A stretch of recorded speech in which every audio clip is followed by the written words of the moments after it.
Hey there, are you grieving the potential loss of a loved one or feeling overwhelmed with the loss of someone you care about? If so, you're in the right place.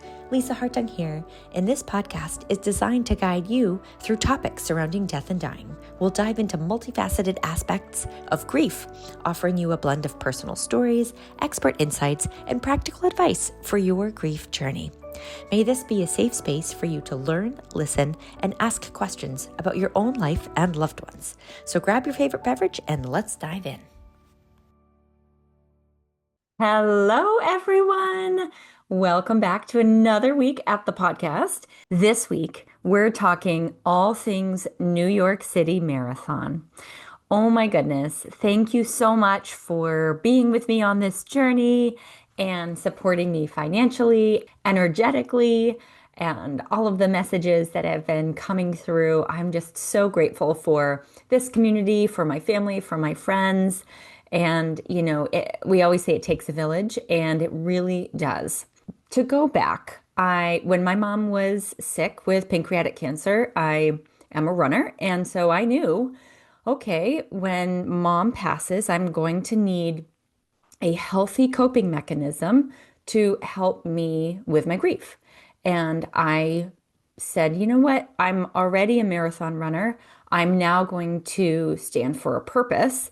And I'm going to join Team Project Purple, run the London Marathon with the team, and raise funds and awareness for pancreatic cancer in honor of my mom. It was such a wonderful experience. And Project Purple as a whole, they create community and support pancreatic cancer individuals and their families. And it's just such a positive environment. And so I love that aspect of being on a team. Always on a running team all through college. And now it's been 15 years and I haven't had a team. So it's really fun to be able to join in community in that way with Project Purple. So I ran the London Marathon. My mom passed in the fall of 22. I ran London in the spring of 23.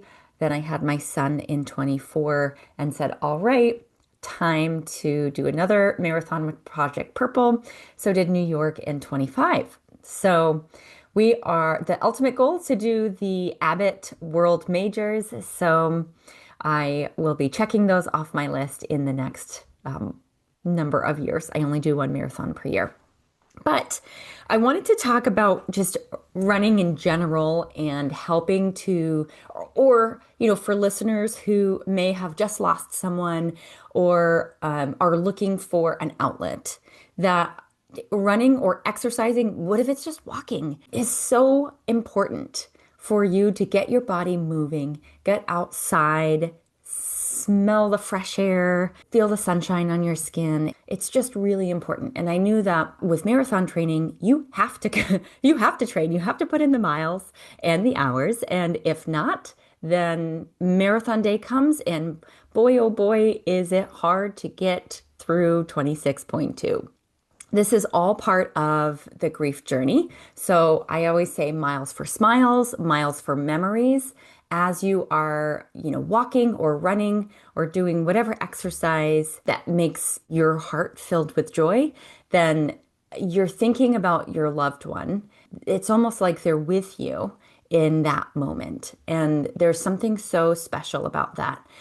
I'm out there for 3 hours on the trails. I'm so grateful that I had a girlfriend to run with me this training season. And when she wasn't with me, I was on the phone with my dad or my sister, or, I was talking to mom wherever she is and saying, okay, mom, help me through these miles. There's something so magical about just silence and being able to contemplate and think about life, take a step back from our going, busy lives. I would say training for a marathon is hard. And then when you say, okay, I'm going to do it for this purpose. I'm going to do it in honor of this loved one. I'm going to do it for this charity. And it becomes this bigger thing. It's bigger than you. And it helps with the grief so much because you can see how your efforts positively influence other individuals, other families, and it makes their lives better. When you are spreading awareness, you're helping financially with these charities. And so it's just such a gift to be able to be on a team, to have that community. You all presumably have similar experiences depending on how your loved one passed away, so that you can have some camaraderie there. Being part of a team, getting outside, these are all things that are really, really helpful. Having this purpose that's bigger than yourself is so important for grief. And then it comes to race day. So I'm a nervous Nelly. I've always been a nervous Nelly, but race day is fun because the team helps you prepare for whatever marathon is ahead. With Project Purple, there's a coach that helps us through, if you have injuries or anything, he'll walk you through stretches and how to recuperate. You have a monthly team call so that you do have that community. Everyone tries to psych you up for race day. And race day is, you don't really sleep the night before. You have to be up super, super early to get to the start line. And every marathon is a bit different, but typically, they go off at 8 a.m. If you do the Disney marathon, I think 4 a.m. is their first start. So it just depends on, where you are in the world and what marathon it is, on what time the start is. But, you have to think about, okay, what do I eat on race weekend? How much sleep do I have? How much walking do I really want to do? Do I want to be on my feet? Or actually, maybe I should be sitting for the majority of the time before I actually run 26.2 miles. So those are all things to consider as you're leading up to race day. Also, if it's like a time difference, then, going a day, more than a day ahead of time is always really nice. So you can kind of, get used to the time change. I know when I ran London, it was on Sunday. We flew out of the US on Thursday night, arrived Friday morning, and it was okay. I felt okay by Sunday morning, but you're all discombobulated anyway. And then race day comes to the runner's village. You bring extra clothes that you can then, take off and donate once the sun pops out of the sky, and you'll go dressed with warm clothes, and then you can take them off and donate them. They usually have big donation bins, and making sure you're getting enough electrolytes and that you go to the bathroom. There's usually a lot of porta potties at the start line. And that's one great thing about running a marathon is the bib only starts when you cross the start line. So if you have to go to the bathroom, go before the race because your bib or your time doesn't start ticking until you actually cross that start line. That's the biggest word of advice. I will say I have to give the New York City Marathon team huge kudos because I asked a lot of people questions about this. I'm 10 months postpartum. I have a child that I breastfeed. And so I'm a lactating mom who's running a marathon. I'm shooting for 4 hours, but typically my son eats every 4 hours. And I know that I have to be at the start village 4 hours before I actually start to run because there are so many thousands of people running. Going to the lactation tent was incredible. I was like, I wish I was a lactating mom on all of these marathons. We talk about being on a team, and the Project Purple team is incredible. And training with the Project Purple team is fun too. But then you get into this lactation tent with all of these moms, and you're like, hey, how old is your child? How old is yours? You're all just in a similar situation where you've got a newborn or somewhat newborn child, you're lactating, and you've been training for a marathon. So you've been in the throes of life. And it's so much fun to be with these individuals. So New York City has about 55,000 people that run. This year, there were 59,000 people. And the lactation consultant that oversees the whole lactation part of the marathon, her name is Kelly. She's incredible. You can bring your own pump with you, or you can use one of theirs. Medela donates manual pumps or electric pumps, for all those lactating moms out there that are like, oh, I don't want to run a marathon. Well, you can, and you can get support through Medela. And I believe the Boston and Chicago also have lactation support as well. So before marathon and after marathon, and actually during, there were a couple spots during the marathon that they had lactation rooms for moms. I would say we've come a very long way in supporting moms in this way, but that made the New York City Marathon start line so much better. We got our own porta potties, our own hand washing station, and I just really fully felt supported. Sometimes lactating mom, when you're traveling, it's like, where do I pump? Thank goodness there's Mamava pods in airports now, but it's always hard. And like family restrooms, I will say, oftentimes I see men walking out of them and it doesn't smell great. And I'm like, really? You know what, buddy? Like, I have to go in there and sit and pump for 15 minutes and you just left one. So just be mindful of that as you're thinking about other families who are trying to use those restrooms. Anyway, I digress. The New York City Marathon did a great job with lactation support. And so I just wanted to give them a shout out and let other moms know, like, this is a great option for you if you're running. And so don't let that deter you from running a marathon because you will be fully supported. They also, if you want to bring your own pump, you can, and they'll bring it to the finish line and you can pump when you cross the finish line. So that's really cool and a really high level of service. So that's awesome. And then, the marathon itself, as I said, there's, 55 plus thousand people running, and everyone has been training for months. Typically, you train about 4 months for a marathon, maybe more if this is your first marathon or if you've never done it before. And it's like, this is race day. This is the most exciting. And so people are all jazzed up and the crowds make such a difference. In the New York City Marathon, you're going through all of the 5 boroughs. Each borough is a little different and there's live music. At one point in Brooklyn, I was just like dancing around with the band and other runners, and there's just such light. And I will say, Project Purple of the whole course was the best cheer squad. They've got cowbells going, they've got signs, Project Purple signs. They ironed everyone's name onto their bib. So as you're running through, people can call out your name and you're like, woohoo! And then you get close and they're on the megaphone and they've got the sound and the music going. It's just like a super pump up, energetic time. And then you get close and then poof, you're running through a huge cloud of purple confetti and you just feel like $1,000,000. Like, it is just so much fun.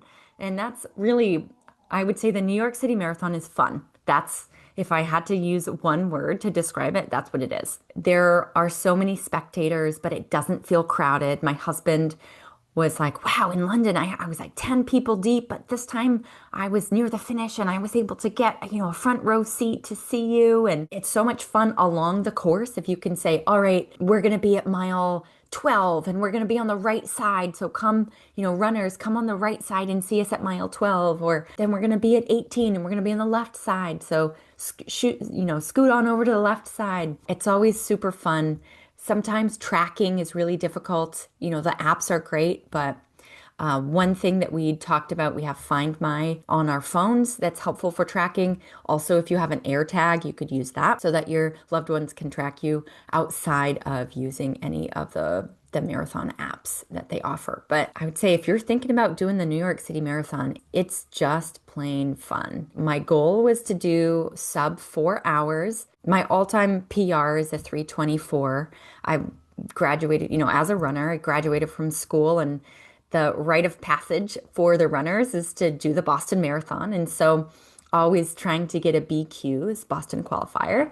That was always the game. I've now done Boston 3 times. I was going to do a fourth in 2020, but that got canceled. So I did a virtual marathon by myself. Would not recommend because there was no one else on the trail because it was COVID. I would say that it's always important to, just have fun with the race. Leave it all out on the course. So yes, my goal was sub 4.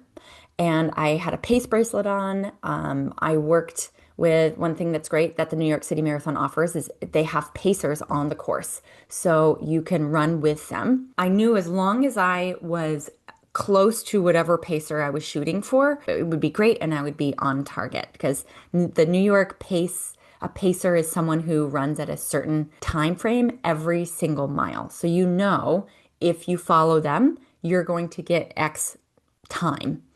It's kind of great. It's like, okay, well, I've been training at this time per mile, and so I'm going to go, run with that pack that's running that split per mile.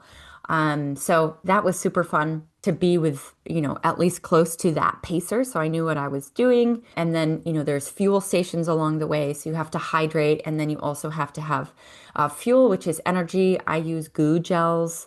They had Morton gels, but you can get any sort of nutrition that works best for you on the course. But I now do one gel every 45 minutes.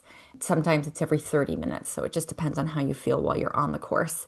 The gels are okay for 1, 2, or 3. And then when you get to 4, 5, 6, it's like, all right, let's have some real food here.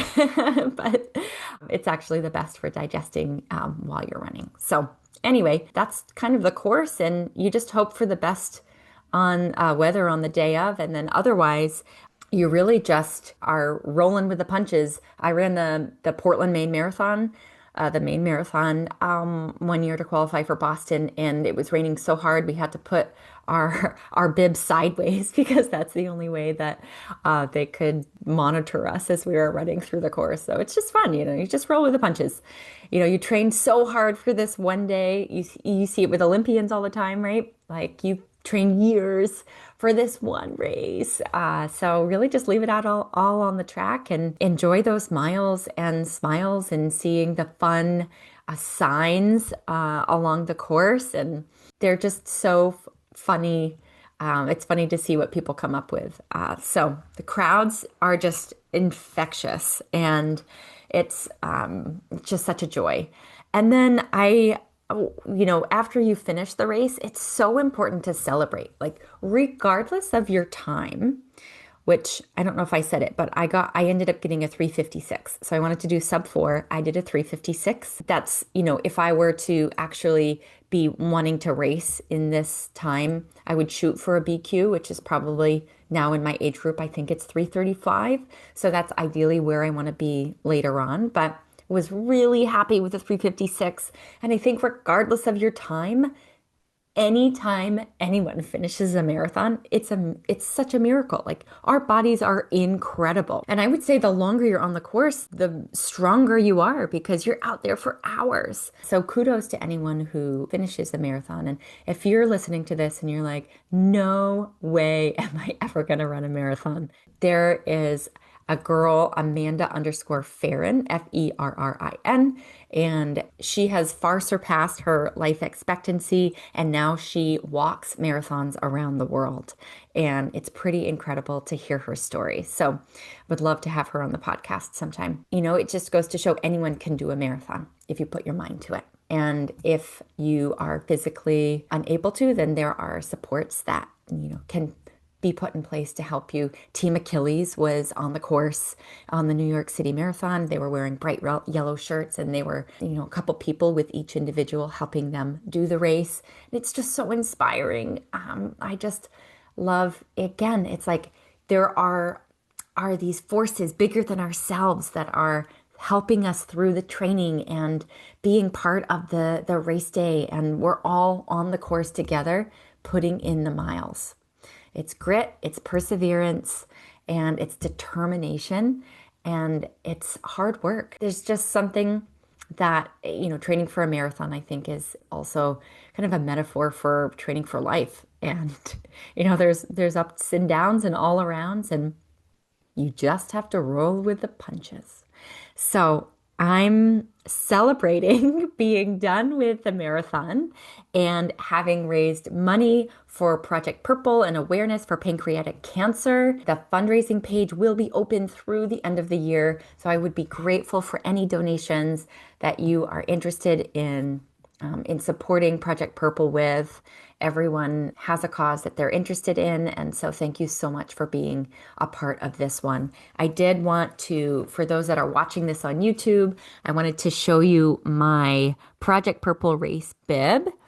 and who I run for. So on my bib, Dan McNamee is on the bib. I interviewed him a number of podcasts ago. He's a pancreatic cancer survivor, and he ran the New York City Marathon last year. So that was super fun to get a little kudos from Dan the morning of the marathon. It was so special.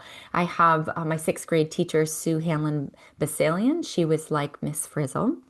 Norman Anderson, family friend, Jerry Parr, Jamie Reynolds, Suli Gajewski, Eve Ellis, Bob Minetti, Carolyn Dawson, Rox Gregory, Jenny Guittard, Margaret Sardella, Sue, and Dan Squillis, who was a neighbor of ours who recently passed of pancreatic cancer. So, and my mom, Emily Doak Hartung. So those are the individuals who I race for. If you have anyone that had pancreatic cancer or is living and thriving with pancreatic cancer, please send me their names. I would be happy to add them to my bib as I continue to raise funds and awareness for Project Purple. I am celebrating all of you fighters and all of the caregivers that are out there. You guys really, really, really make such a difference in our lives. So thank you for the work that you do. Thank you for the nonprofits who day in and day out really fight for that they're supporting. And thank you to the runners who raise money, funds, and awareness for these causes. It just really makes such a difference. And then on this grief journey, I'm here for you anytime. So if you're like, gosh, I would really love to run a race. I don't want to run a marathon, but I'd like to do a 10K or a half marathon.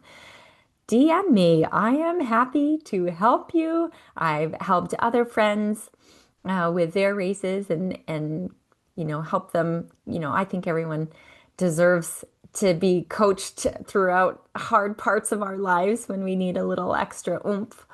And training for a race, you definitely need that support. So here to support in any way that I can. But thank you to all of our listeners, all of our supporters. I am celebrating the runners who finished the New York City Marathon. Congrats, team.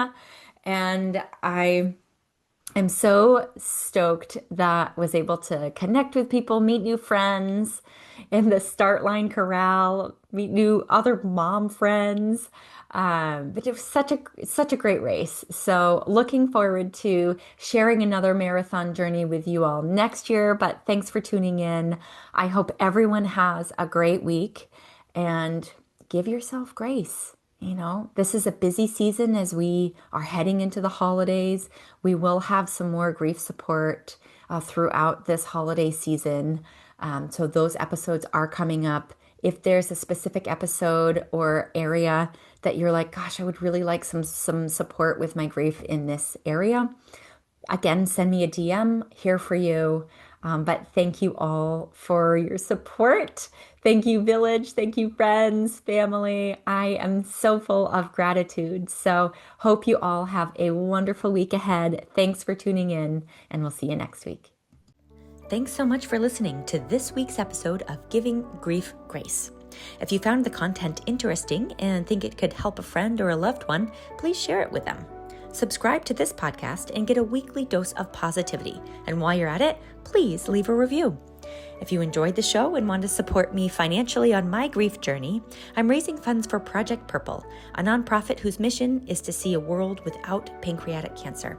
I'm doing this by running the New York City Marathon in November 2025, and I'll leave a link to my fundraising page in the show notes. If you've lost a loved one and are looking for support in an online community, consider joining our free private Facebook group, Giving Grief Grace. May you be kind to yourself in the week ahead and give yourself grace. Thanks so much for listening, and we'll see you next week.